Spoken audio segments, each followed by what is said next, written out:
You're tuning into an episode of the Redefining Society podcast, hosted by Marco Ciappelli. Let's face it, the future is now. We live in a hybrid analog-digital society, and we must stop ignoring it or pretending that technology is not affecting us. The line between the physical and virtual worlds has become a figment of our imagination. On it, we are continually performing a dangerous balancing act, juggling convenience, privacy, freedom, security, technology, society, culture, and even the future of humanity. There is no better place than here, and no better time than now to muse on our relationship with technology and how to redefine what society means in this new age.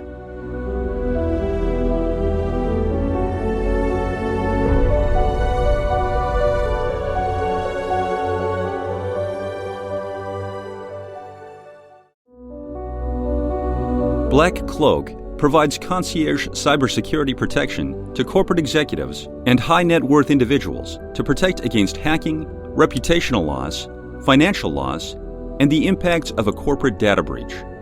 Learn more at blackcloak.io.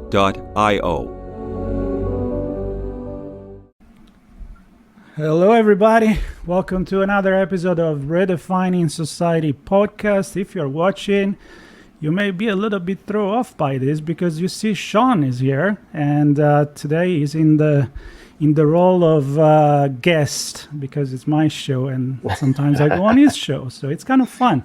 A little less pressure, I guess, on your side. Yeah, I'm just here. I'm freeloading on the session today. Are you here for the? I love chatting with Fred, and you happen to be the host of this one, so. I know. I was gonna say about Fred that you're like at this point returning guest for, I guess, 3-4 times maybe if you count last year RSA. Yeah. So familiar face. I love honestly to have returning guests because you already know the style, you already know what they're good at, and even if this time you're not on Redefining Cybersecurity and we're not at RSA conference, we are where we talk about how technology impacts society and hopefully how society impacts technology, which is what I really like.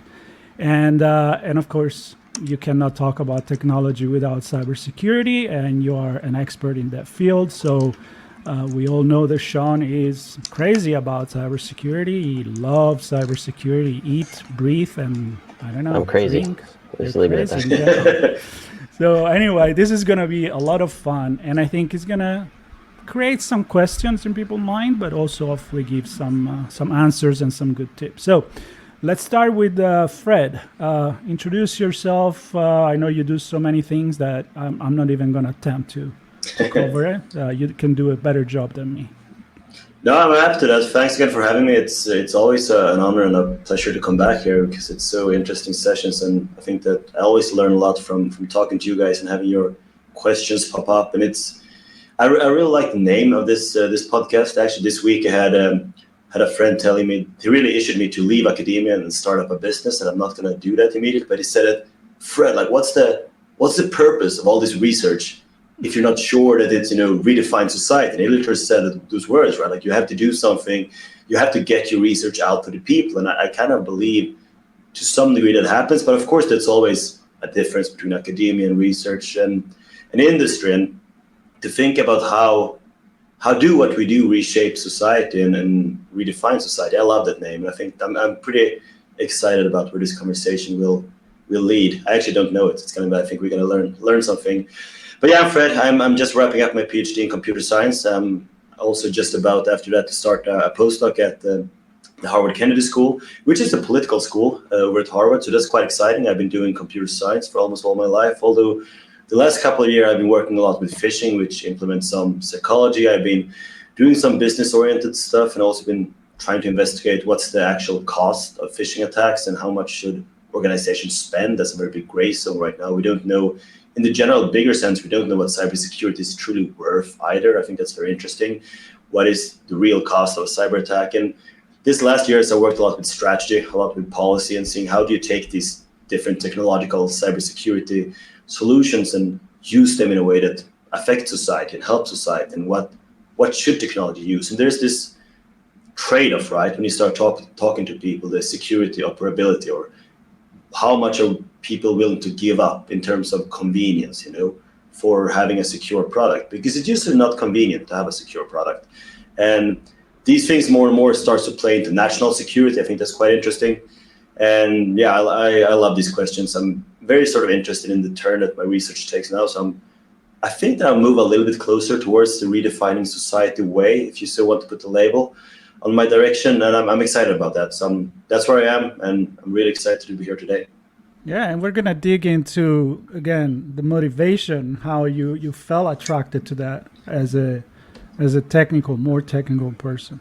Sean, I know that you're interested in society because I made you interested in society, as you made me interested in I dragged you into cybersecurity. cyber, and you made me think about other. Well, what do you expect from this conversation, Sean? I expect to change the world. There you go. No, I think in all seriousness, I think just the idea. I mean, when we founded the magazine, ITSP magazine, we brought together the technology and the cybersecurity and how it impacts how we live, work, and vice versa. So for today, I think I'm going to. I mean, what I look at is business operations primarily, right? How do businesses run with security and privacy in mind, but not in a way that impacts growth and revenue, but in a way that generates money and trust in their user base and customer base. So it's that latter part, right? The users and the customers that I'll bring to this as well. Maybe not just communities, but users of technologies who happen to be communities, but also members of or employees of companies, partners of companies, things like that. So. And it all comes I'm together. always excited to chat with Fred, as I said. So. It all comes together. I think this is the perfect setup for this conversation, right? You can't just get something and put it in silos, which is terminology we use a lot in cybersecurity. We realize that everything is synergic. There is synergy between what we do, what we invest, what we develop, the way we grow, and you can't just do it because of the money, although unfortunately, money is what also found research as well. So we got to find the balance there. We need another society, the other society, which we can go into what the goal of that is. But, a society that actually cares, I think, about. And the question that your friend asked you, Fred, why we do all this, right? So why don't we start there? Why that was such an important question for you, and how you like this redefining society concept? Yeah, that's a great question. One thing I really like that you guys said just a couple of minutes ago is that it's not just about how technology changes society, right? It's about how society changes technology. And a while ago, we discussed a little bit on this podcast one of the studies I do where we compare a lot of different countries' national cybersecurities, which is quite interesting. Most modern countries have an official strategy, which is a document that entails their sort of political ambitions to work with cybersecurity. And I've been working a lot with these strategies and the policymakers who creates them during the past years. And one thing that we learned there, and I was quite curious to find this out, what are these documents? And one thing you learn is that they are, in every sense of the word, sort of a product of society shaping technology. Like these documents, if you look at the American cybersecurity strategy or the Japanese cybersecurity strategy, they're different, not just on technical levels, but you can see the political differences in the countries by analyzing these strategies. And I think that's quite cool,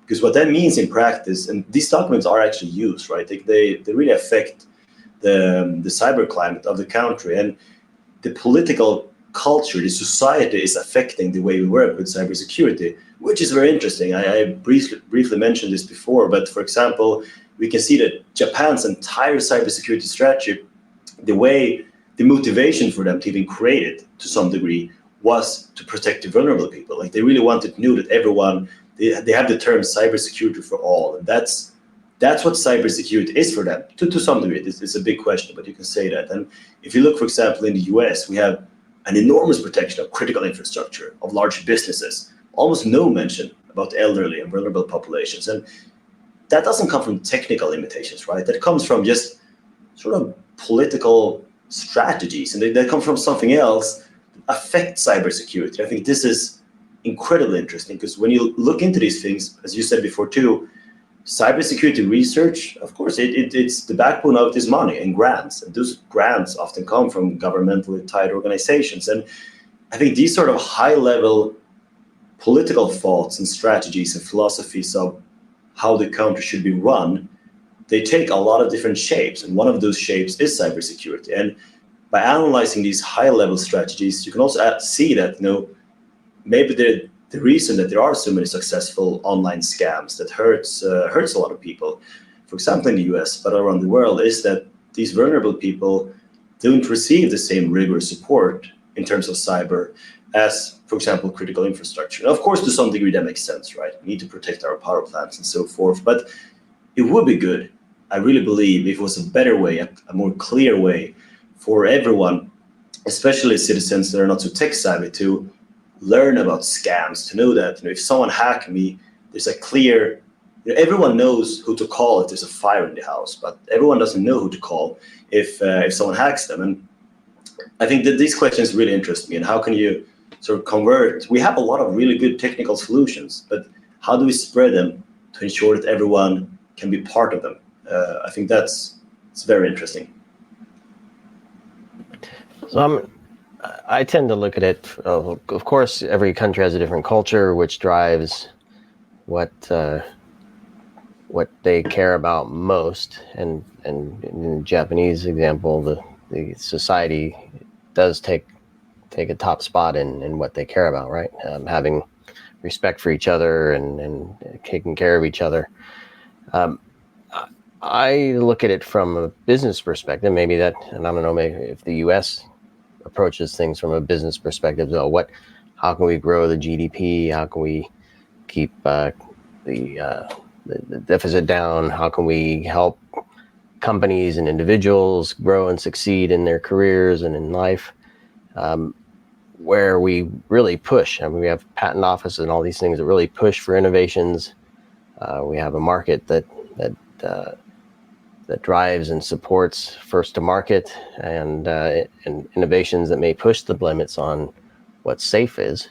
And so I'm just wondering how I don't know if it's the market or the culture changes some of this stuff. Because when we look at a business, oftentimes the culture and the values of the business drive how they build products, how they deliver services, how they treat their employees, how they interact with their customers. Do they take a privacy first approach, or do they just collect everything?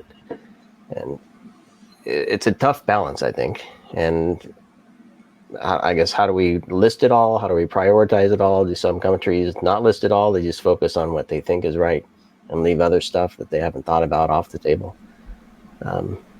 Yeah, so those are my thoughts. The answer to that question is we don't know. I know. We don't know. B, Z. So here's what is interesting. I'm reading a book about the history of humanity. Really cool book. Maybe I'll put it in the note. And when you get to the capitalism part that drives Western Europe in the 1700 and up, it's grown by the idea of capitalistic society, right? The growth is the objective. So you reinvest the money, Adam Smith, The Wealth of the Nations, and you create wealth because you do that, not just because you're greedy, but because you're making society better. Like if everybody is more rich, everybody can enjoy life more. If there is more research, people can live longer and all of that. Now, some people, I think they do it with the right idea in mind, often the researcher, the scientist. But the money comes from people that want to make money. So there is a lot to think right there to what drives innovation, I think. But I think we're at the point that the change into society is so big in terms of technology, with artificial intelligence and all the advanced technology we have now, that I think we're at that point where we need to reestablish how we do things again. I don't know, Fred, am I mumbling or am I you see something here? No, I think this is super interesting. And it's also, I think it's difficult to have this conversation without sort of digressing and pivoting away a little bit. But I recently had a long conversations with a bunch of folks from the AI community about artificial intelligence and capitalism. And I think that's quite interesting, right? Because when you start, and it's relatively tied to computer security in the sense that everything sort of relates to these topics in the context of scaling up technology and security. And the role of capitalism is very interesting in this, because there are a few, like obviously for my sake, I moved from Sweden to the United States, and I'm quite a big believer in capitalism, because otherwise I wouldn't have moved here. But when you start looking at the sort of underbelly of these things, you see some trends. And for example, with labor replacement, which is a big sense in the AI communities these days, and what happens when we replace a lot of human jobs. And it's interesting again, and this comes back to how society shapes technology. Because when you create, for example, AI models, you create them to a large degree based on some sort of a capitalistic undertone, right? And that's how they're used, and they're used to profit maximize. And whatever you say, there's a lot of stories from all these companies, but you create products to profit maximize. You almost always do that, right, in a capitalistic society. And is that ideal when you talk about super intelligence? And that's a little bit of a leap away from computer security, but I think it's quite related here, because a large part of my research is also controlling the AI models, and see that's a big, and also that in all these, of course, national cyber strategies, a large part of them is emerging technology these days. And how do we ensure that we're secure against tomorrow's AI models and other schemes? And I think that's quite interesting. And it gets a little bit vague when you talk about these things, but it's also very interesting to see, because again, when you have, you talk about developing super intelligence in a large case, and then you task security people with protecting us against that super intelligence, and in a larger case, protecting society against that. And I think it's very interesting, because in a way you create something with the sole purpose, not the sole purpose, but with a strong purpose of profit maximization that will very obviously benefit a few owners incredibly much. And how do you secure that and ensure that society benefits and is sort of shaped in a good way? And it's almost like society shapes the way we create these technologies, and then these technologies shape society, and it's a self-fulfilling sort of prophecy or loop. Whereas if you had another context, I mean, you can imagine a thought experiment with another type of society with different values and different principles, and maybe in that society, technology would be created in a bit of a different way. Models would be trained in a different way, used in a different way, created for different purposes. That would create another loop. And I think these things are quite interesting, because we live in an exponential curve, right? It goes very, very quickly. And like when you live in an exponential curve, there's a lot of change, and decisions you take have a lot of consequences a couple of decades or even years down the road. And that's an incredibly vague answer to your question. That was already a little bit vague, but I think that's my 2 cents on this. Yeah, I don't. You've said it a couple times now that society's creating the technology, and maybe in some countries that is the case, but I really feel that there's one or two big companies, one or two individuals, perhaps even, that have strong views and on what they want to accomplish, right? And we can look at Amazon and the SpaceX group of companies, and the things they're investing in are very broad and wide and covering large swaths of how we live our daily lives. And underneath that is so I think companies and people that run those companies are defining what's being built for the sole purpose of making them money, thinking that they are doing hopefully something good for the society. Then underneath that is the innovation of the technology that pushes things further, maybe even beyond the views of the people at the top, be it an individual or an executive team. And I think the technology is pushing things even further. And in both of those cases, I don't see individuals having a say in it. I think we're tossed new products and features that we're even forced to use if we want to gain a benefit from technology and products and features, that we don't really have a say. At least we don't think we have a say. So I guess my position is I don't think society is defining technology. I think technology is forcing society to adhere to what a small number of folks want. So I really agree with that. And let me redefine what I said. So I think we're actually saying the same thing, but what I'm saying, if you want to rephrase it a little bit better, is that a part of society defines technology. Because again, these, let's say large companies, they are society, but they're not the whole of society. They're a small part of society. And it is actually a very important distinction that you make, right? That a part of society, a small part, a very small part, is creating technology for all of society. And that's quite interesting. And that's it's very important to make it clear as you do, that a minimal actually part of society creates technology for the big part. And as you mentioned, that can be good, right? In a lot of ways that has created, also as you, Marco, mentioned before, it's created a lot of benefit in the last 200-300 years. There's a lot of things that's a lot better in society. But there is also, just to play with these thoughts, again, just to throw out concept. But if you look at terms such as labor displacement, I mean, capitalism is fantastic as long as people are useful, right? But if people are not useful, which a lot of good folks believe that people will not be useful for the concept of profit generation for so much longer. And if they're not, then that's quite interesting, right? Because what happens with the world then, and what happens with security then, and with, there's far bigger topics than cybersecurity in this context. And I think, I think that's interesting questions. Wow, I'm really loving this conversation. I feel like I'm home. No, but the truth is, I feel like that when you presented this alternative view between the society driving versus few driving, the point is that I think you're both right.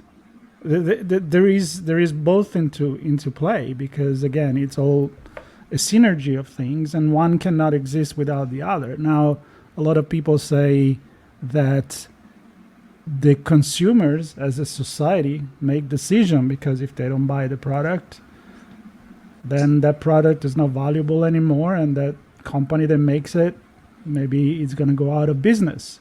But I think that when you reach a certain level of the size of a company that you don't even know where they're investing anymore, I don't think that the failure of a product is going to make the failing of a company. So here can go a little bit of economic philosophy maybe in this conversation. But I spoke to someone one time that in his opinion, the solution for a better technology is to actually have a smaller company that are innovating instead of few large company that do innovate. Now, maybe somebody's going to call me a socialist right now, or a Marxist or whatever, even if they don't know what it means. But the point is, it doesn't mean that we need to let this company become this incredible monster that then in the end will make the decision for us. I feel like sometimes the everyday person doesn't have a choice. And that's a problem. Yeah, that's interesting, right? And that's something we actually analyzed that quite a bit lately in terms of incentive structures for different ways for nations to work with incentive alignments in terms of computer security. And one way, as you mentioned, is to try to incentivize consumers to buy secure products. There's usually a premium. You need to pay a good chunk of extra money to have a secure IP camera instead of a normal IP camera. And there are unfortunately a lot of cases where you buy a secure product, but you're still able to hack that product. So it's not always, again, you don't always know what you're paying for, but I think we haven't really cracked that yet. There's a lot of certification schemes where you have this secure, cybersecure product certification, and I think that's good. I kind of like the food metaphor. If you go and buy something at the store, there are all these labels and certification for having food that is, there's some amount of check to make sure that food is healthy. Way more so in Europe than the US, but even here in the US we have that. And there's a good parallel there, right, to security, and see that if if we know that there's a label on this product, so we know it's secure or it's gone through all these tests, then it's probably going to be a bit more likely to buy it. But certifications, especially in the context of computer security, is panacea or solve all solution either. It can be the case, and there's a lot of criticism saying exactly this, that if you have a certification, then companies will always optimize to just pass the certification rather than creating a secure product, right? They do the minimum effort in that case, and that might be good because at least they need to do something. But there are other ways too. As you said, if in a perfect world, if every user care 100% about cybersecurity, so they always buy secure products. If they're an insecure product, they're not going to buy it. That would be good, and then companies would be incentivized to create really secure products. But that's almost the saying is if everyone bought healthy food, no one would sell unhealthy food. But that's not just how it works, because there's a common trend of just taking the shortest path and saving a few dollars, to get a cheaper product. Or there could be the people that just cannot afford the more expensive product. So you either bring down the price and everybody get the good food, or everybody in this case get the secure product. But that's the thing. Well, so toward the beginning, and I know it was on one of the points we wanted to touch on, but you talked about, let's say underrepresented, but vulnerable folks, right?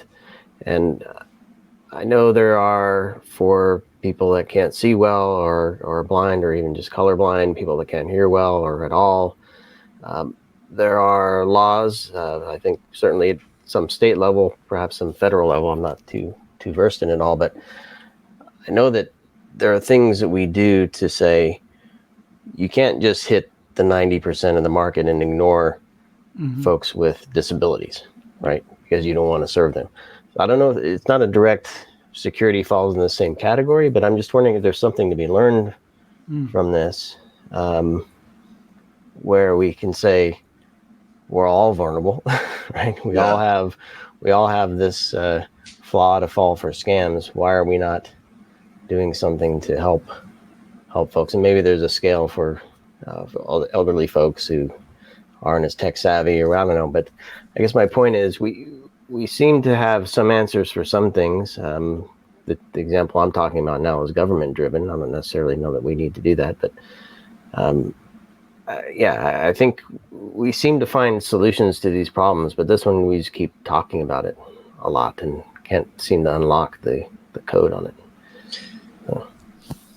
Yeah, no, I think that's very true. And I think, unfortunately, to some degree, what you say is just due to the way the market is shaped. I don't think the market have to be shaped this way, but I talk with a lot of companies who have a lot of these various scam protection and security solutions, and a lot of them solely focus towards B2B, business to business sales. Because of course the big money is in making a big sale to companies, but that makes sense because they spend a lot of time and energy developing these various solutions to perhaps train people to be more secure or more sophisticated scam detection systems. And I think that it would be good if there was a bigger support, and hopefully eventually the market will adjust itself, right? The same way we have, most systems have firewalls and so forth since a very long time ago, because the private people would need that as well. At some point implicitly they demanded that, and that was required. But yeah, we don't have that with scams. We don't have that with cyber insurances for private people. It's often, a lot of this is just due to there's just a shortage of information, and also there's a shortage of really good decentralized local law enforcement resources and competence into dealing with these sort of low-level cyber issues. And I think, for example, in the US, it's pretty good response now. If you're a big company and you get hit by a ransomware attack, you can usually get pretty good help by the FBI or so forth. But if you're a private person who there's a pretty good scam and you fall for it and you lose a good chunk of your savings or other things, then it's less clear how you will get assistance from that, and how people will try to find the people who did that to you. Of course, we're working on that, but I think it's just not there yet in the sense of how protected people should be. Yeah, and I like this quickly, Marco, because I also think about, I've been doing this for 30 years, and at the beginning of a lot of the creation of the cybersecurity market, where antivirus became a thing, and then it exploded to all the stuff we have now. I guess the point is we've created a market to solve a problem that we didn't solve initially in the creation of the technology. And I guess we can look at it in a parallel for physical security, right? There's security patrols and community security services and things like that do the same thing. So there's markets for cameras, security cameras and security patrols and all that kind of stuff. And so I guess it's a one-to-one physical to digital. But the question I'm thinking about is, we have the mitigating systems in place because we either don't have the proper laws or the enforcement of the laws or the responsibility for those who break the law or allow the technology to be broken against the law. Yeah. And so I don't know if there's something in the work that you've done from the national policy perspective that says some countries actually have better laws and better enforcement and better responsibility positions and things to help kind of balance things out on that end of it, so that there's less of a need for the mitigating market end of things. That's an incredibly good point. I think one thing of a problem here, I should say, and that's sort of common across the board against a lot of nations, is that in cyber, attribution is very difficult, right? If someone hits you with a cyber crime, there's so many ways, both for big attacks and for small attacks, but there's so many ways these criminals can, first of all, just hide their traces, right? It's less obvious who did the attack. And it's so common in these attacks that, you find a group from one country, and then they kind of spoofed their attack methods. For example, Russian hackers trying to look like North Korean hackers, and then you think that you attribute the attack to North Korea, but it turned out to be Russia, and so forth and so forth. And it's really tricky. And as you said, it's not just, obviously with just normal crime, it's really hard to find the person who did the crime, right? But you can, and we have really good police officers who try to do this, and detectives and so forth. And we have cyber detectives too, to use that language, but it's just way more difficult. And yeah, there are different national approaches. For example, again, these sort of correlates to the political structure of the country. And Singapore is well known for having way more of an authoritative philosophy than, for example, many Western countries have. And they have a way stronger surveillance culture, which is quite interesting because, yeah, that surveillance culture makes it a bit more convenient to try to stop criminals before they can perform cyber attacks, and when cyber attacks have happened, they have a stronger chance to catch them. But even there, it's difficult, right? Because it's global. It's not the same as if you go and you rob your local supermarket, because then you have to be there in person, and it's way easier to find them. But the fact that this is a global phenomenon is very, very difficult to achieve attribution. If you can't achieve attribution and penalize people, then of course people are not going to stop. So here's the thought as we go towards the end, and I kind of want to open the artificial intelligence can, but I don't think we have the time for that. So maybe you come back and we talk about that. But I'm kind of going into, weirdly, in a weird way for me, unusual, in a positive view of the future based on what you guys have said. Because I tend to get dystopian and create this fantasy world where everything goes to shit. Sorry for the French. But in this case, you make me think like, we're still relatively in an early stage of the cybersecurity industry. And I know a lot of people say that. And even the internet itself, and now AI. But I feel like I'm running parallel in my head with other things that happened in the past. And it comes from Fred, you bring in the security in real world, of how we are reopening case now that, cold cases for 20, 30 years ago, where you can still access the DNA of the person incriminated, and then you find out that it's not really the person that did the crime, which sucks. But, the technology is bringing us to a point then we can now resolve certain things that 30, 40, 50 years ago we couldn't. Jack the Ripper, we still don't know who is. We probably, if it did it now, we would have found it because the cameras and because all of that in London, right?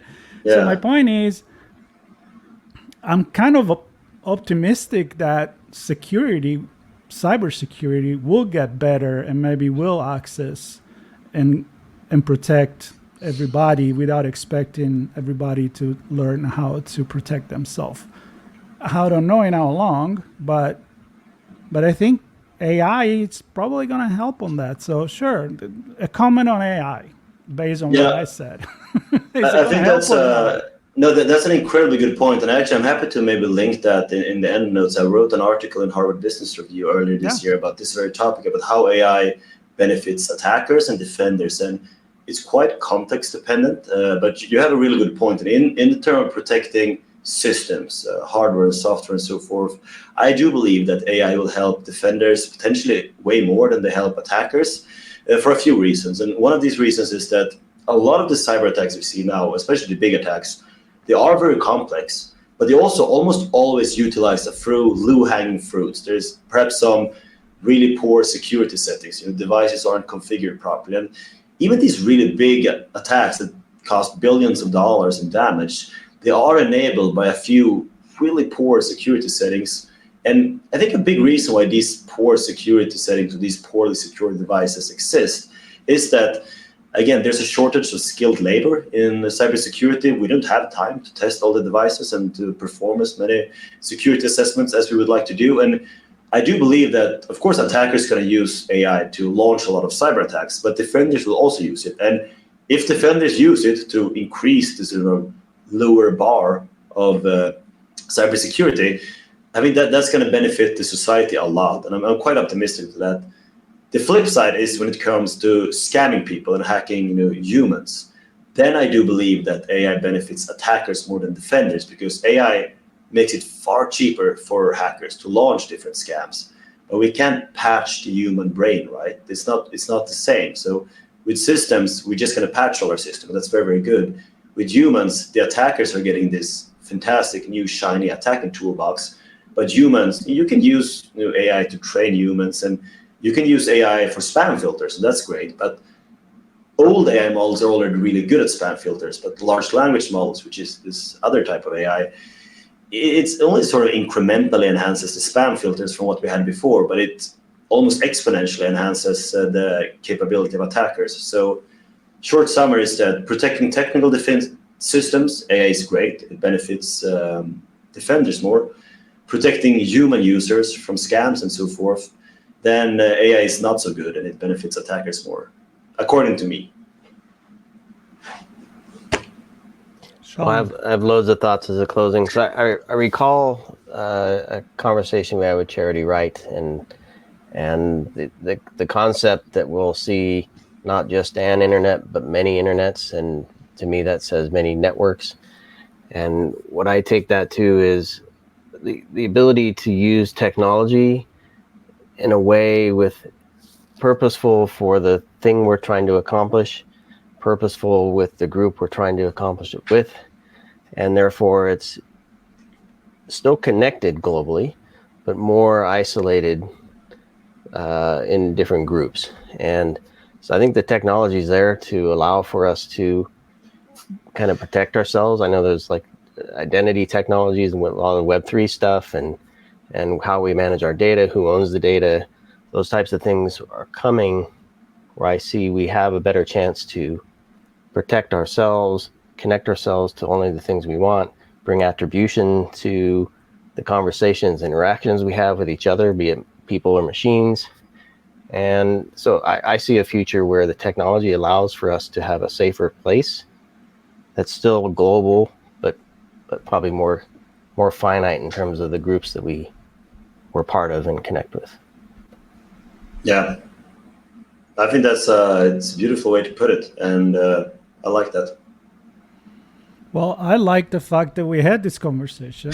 I like the fact that I have more questions in my head than when we started, which is a good thing, as I always tell to the audience.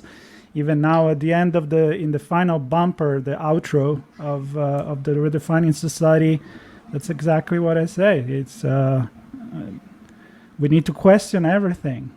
We just cannot assume that, even to go back, Fred, to the label on the product, maybe that company made the minimum effort just to meet the label and maybe could have done something better. So we are the one that needs to really read through and realize, think, questioning everything. It's kind of like, we have to think. Sometimes we don't have the time, and so we rely on technology to stop, the scam or the spam filter. And I'm sure they're gonna get better.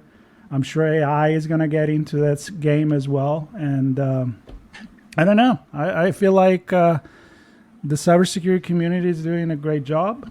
Yeah, it's definitely driven by money. But I think there is good people that are driven by wanted to do something for society as well. And it's always been like that.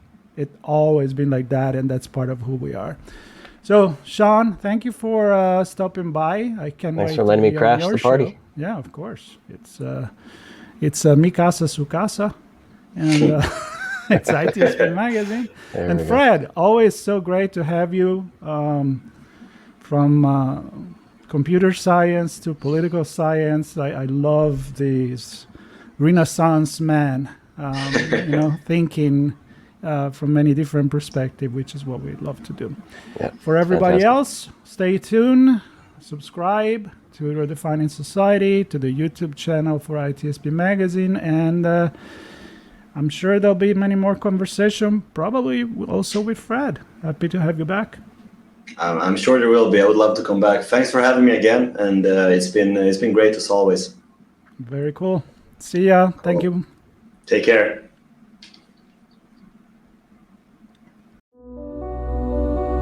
Black Cloak provides concierge cybersecurity protection to corporate executives and high net worth individuals to protect against hacking, reputational loss, financial loss, and the impacts of a corporate data breach. Learn more at blackcloak.io.